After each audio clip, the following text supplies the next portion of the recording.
You ever have one of those moments where you look around and think, well, I guess this is how I die? Trampled by suburbanites, fleeing a gator at a party on my own damn property. Because let me tell you, that's exactly the headspace I was in when I watched Ricky, my 9-foot alligator, glide out of the swamp and into a sea of 45 tense bonfires and terrified homeowners association members led by Karen, Queen of Spray Tans and self-appointed god of the HOA. The air was full of screams. Someone dropped a ukulele, beer coolers were popping like fireworks, and for about 5 seconds, I felt like the Florida Man headline I was always destined to become. Yep, that's me standing there like a deer in the headlights while the neighborhood freaks out. You're probably wondering how in the ever-loving hell I got here. Well, buckle up, let's rewind. Florida's one of those places where the humidity sticks to your skin tighter than guilt at a church potluck. 90% of the year you're sweating through your shirt by the time you hit the mailbox. But to me, that soggy heat is heaven. I inherited this 10-acre patch of wild, glorious mess, a swamp sandwiched right between Highway 19 and one of those neighborhoods where the welcome signs are written in cursive and the people have weaponized newsletters. Granddad called it Frog's Hollow. The county called it Parcel B 6721 and left it to rot, same as everybody else. That is until Karen moved in. Now Karen, she's a piece of work. The kind of woman who treats her HOA badge like she's just waiting for someone to try her authority. Stilettos at meetings, power walking the cul-de-sacs like she's on patrol. She moved into the McMansion across the drainage ditch, all faux columns and a koi pond that needed restocking every time a raccoon had dinner. Beautifying the neighborhood became her life's mission, and neighborhood apparently included anything she could see from her back patio, which unfortunately meant my swamp. At first, her campaign was subtle. I'd catch her wine glass in hand squinting at my place like I was running an unlicensed landfill. Then came the letters. Laminated type sealed in Ziploc bags like sacred scrolls, unmaintained vegetation, non-standard fencing, visible animal structures in view of the HOA fence line. Please address these issues promptly. I about choked laughing, crumpled the letter, and kept living my life. My land wasn't part of her precious HOA. Granddad's name on the plat map made sure of that. I was grandfathered in before her Riverbend community ever broke ground. But Karen, she don't care about technicalities. Next thing I know, she's filing nuisance complaints with the county claiming my fencing is unstable and a blight on the suburban landscape. The county inspector shows up, checks out my hog wire and cedar posts and says, "You build this yourself." When I say yes, he grins, nods, and drives away. A week later, Karen herself darkens my doorstep, clipboard in hand, smile tight as an IRS audit. Just a friendly check-in. Some neighbors have concerns about the reptiles. That's when I realized she'd done her homework. See, I'm not just a redneck squatting on a swamp. I've got a degree in wildlife biology and I moonlight with the state's nuisance alligator program. My property's home to 3 state-tagged gators, all perfectly legal with more paperwork than Karen's ever filed in her life. "They're here legally," I said, pointing to the state permit right beside my door. "And so am I." She just sniffed like she'd caught a whiff of something foul. "It's still an eyesore, and frankly a liability," she said. "I've seen kids riding bikes near your road, one wrong turn, letting that threat hang." That night she posts a photo of my land on the community board, neighboring properties bringing down values. Let's talk solutions at next week's meeting. She files for a zoning review claiming my open habitats are a public safety hazard. When that doesn't stick, she calls the news. I'm scrubbing my turtle pond when a local anchor and camera crew come poking around. "Mind if we film Heard There's Gators?" I shrug. They're camera shy. They get 2 minutes of Ricky sunning on a log, and the next night it's "Gators next door, are your children at risk?" on the 5 o'clock news. Suddenly the door knockers start. Some are curious, some afraid, and one guy just wants to buy gator meat. Meanwhile, Karen hosts a vote to redraw the HOA lines to annex my land. Brings in a land use lawyer with teeth so white you need sunglasses to look at him. A neighbor who secretly hates Karen but never misses free wine tips me off. If they annex your land, they think they can bring you up to code, whatever that means. I sit on my porch, beer in hand, frogs croaking, gators grunting, thinking about the 5 years I've spent restoring this swamp, replanting cypress, cleaning up Granddad's mess, building nesting mounds for wildlife. Now I've got a suburban dictator plotting to turn it into a lawn ornament. So I call my buddy at Fish and Wildlife. Come do a compliance walkthrough, make sure my paperwork's tight.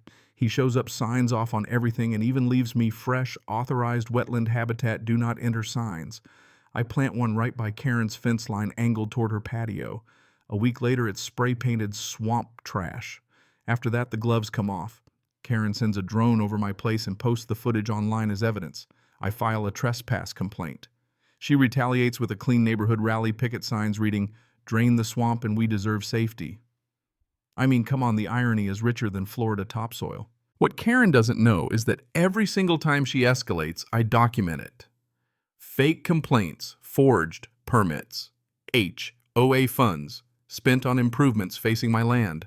I'm not just restoring a swamp, I'm building a case. And oh, she has no idea she's about to throw a wilderness retreat on Ricky's favorite sunning spot, but more on that in a minute. See, in Florida land doesn't forget. And neither do gators. My first clue something was up was a letter, looked almost too official. No return address, sealed with a cheap gold sticker pretending to be a state emblem. Inside, a courtesy warning from the Riverbend Environmental Assessment Subcommittee, which, spoiler, isn't real, citing me for inadequate visual containment of aquatic enclosures and threatening community impact reevaluation. Signature K. Mitchell H., OA President. I'd have laughed if I wasn't so tired of her games. By week's end, 4 more bogus notices land in my mailbox. One's about solar path lights. Another says my nephew's duck blind is unpermitted structure. Another claims standing water is a mosquito hazard right in Florida, surrounded by decorative fountains that are green with algae. Karen's gone full bureaucratic guerrilla warfare, forging city code letters she finds online, dropping them in my mailbox like subpoenas. But the real kicker comes while I'm 4 hours south, knee-deep in gator hatchlings and teaching kids about conservation, and Karen's at the HOA meeting introducing Motion 16, extension of community enrichment events to adjacent green spaces. Translation: let's throw a festival on my land. She calls it the Riverbend Wilderness Retreat Pilot Program. Full weekend eco-immersion, camping, bonfires, crafts, gator watching, hikes, the works. And she claims my land is temporarily available due to low occupancy. Never mind that I actually live there and have never granted access. Turns out she dug up an old permit from when a scout troop camped near my fence with my written permission years ago. She refiles it as community development, and the overworked city rubber stamps it. By the time I get home, my driveway looks like a suburban Burning Man, 45 tents, SUVs, and a meditation dome. Solar lights, unplugged kids lighting bottle rockets near the pond. Someone's dug a makeshift latrine behind the palmettos. And there's Karen decked out in wilderness director gear, REI vest, wide brim hat, megaphone, and Lord help me, a ukulele. I just stop stunned. Partly because I can't believe what I'm seeing, partly because there's Ricky, all 9 feet of him lurking at the water's edge, eyeing the chaos like he's trying to decide if the ukulele player comes with fries. I storm over Boots, crunching through trail mix packets and juice boxes. Some kid asks if I'm the ranger. No, I'm the owner. Karen sees me, steps down off her makeshift stage pastes on a smile. You're back early. What the hell is this? I ask, waving at the Carnage Tent's lawn chairs.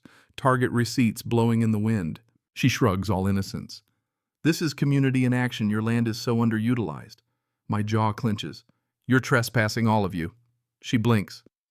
Don't be dramatic. We have a provisional event permit. It was all approved. And besides, you weren't even here.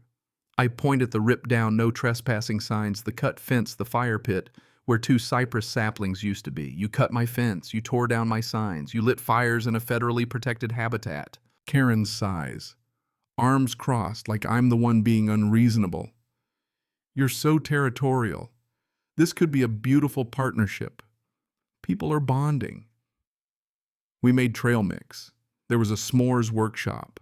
A toddler wobbles past holding 2 frogs. Teens are blasting 80s covers on a Bluetooth speaker.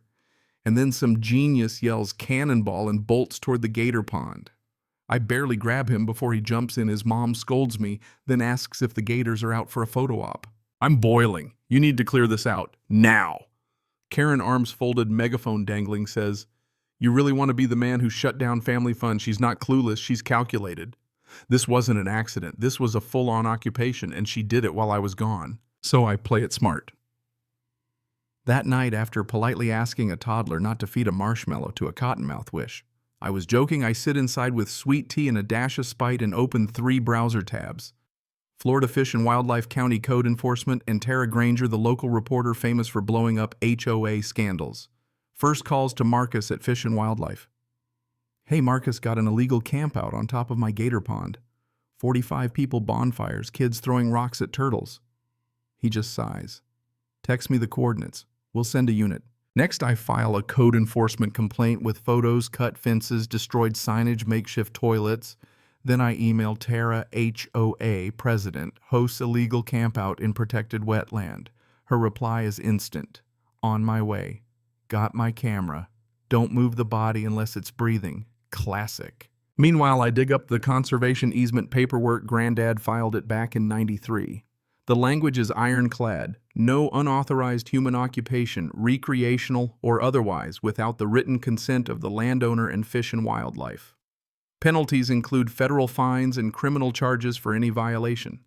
I highlight the relevant bits, load a USB drive, label it Karen's Last Supper, and sit on my porch waiting. The campers keep singing off-key Kumbaya acoustic Taylor Swift parodies. Karen's giving interviews like she's running a TED Talk in hiking boots. That's when Tara rolls up camera at the ready. You weren't kidding, she mutters. This is a lawsuit in cargo shorts. I point toward the marsh where Ricky's shadowy form rises out of the water tail trailing behind. The music stops. A kid screams. Then a dad screams. Chairs go flying. Ricky just stands there blinking in the firelight like, is this my birthday party? Where's my cake? Karen tries to regain control. Everyone stay calm. This is a teachable moment, someone yells. Lady, that's a gator? Well, yes. But it's probably fine. Someone just grab a broom and then sirens. Cops and Fish and Wildlife show up in force. Officers stumble through the camp shouting about animal control. Ricky, wise old soul, just slides back into the water, flicks his tail, and disappears. Marcus comes over. How many people you got? 45, 2 porta potties, 1 ukulele. Any sign of Karen? Look for the clipboard with the death grip. Tara's filming everything, parents arguing, HOA volunteers pretending they didn't just cut a federal fence. Karen being read her rights by Fish and Wildlife officers. She tries to play innocent, insists she was enhancing community morale. The officer reads the easement clause deadpan. You trespassed on protected habitat. You disrupted wildlife. You invited minors onto land you do not own. You removed posted signage under federal authority. This is not morale. This is a crime. Karen looks like she just swallowed a frog whole. By midnight, the tents are gone. Coolers packed. Bonfire, nothing but char and regret. The police issue citations. Fish and Wildlife files charges, and by sunrise, Karen's name is viral. Every HOA Facebook group from Tampa to Tallahassee is gossiping. Tara's headline the next day: Gator Preserve invaded by HOA, chaos arrests and a surprise reptile cameo. Ricky's a star. I spend the next weeks reviewing settlement offers, building new steel signs, no trespassing, no camping, no careening, federally protected alligator habitat. Violators may be filmed and fed to local media. The land is peaceful again. Ricky's happy. I'm sipping tea when a realtor pulls up to Karen's house with a for sale sign strapped to the roof. Poetic justice, right? But Florida justice, sometimes all it needs is a swamp, a gator, and an HOA president who can't read the fine print. There's a hush after a disaster. A quiet, sticky silence broken only by lawnmowers and the nervous bark of tiny dogs. The HOA's Facebook explodes. Angry parents' receipts for cleanup bills, restoration fees, federal reviews.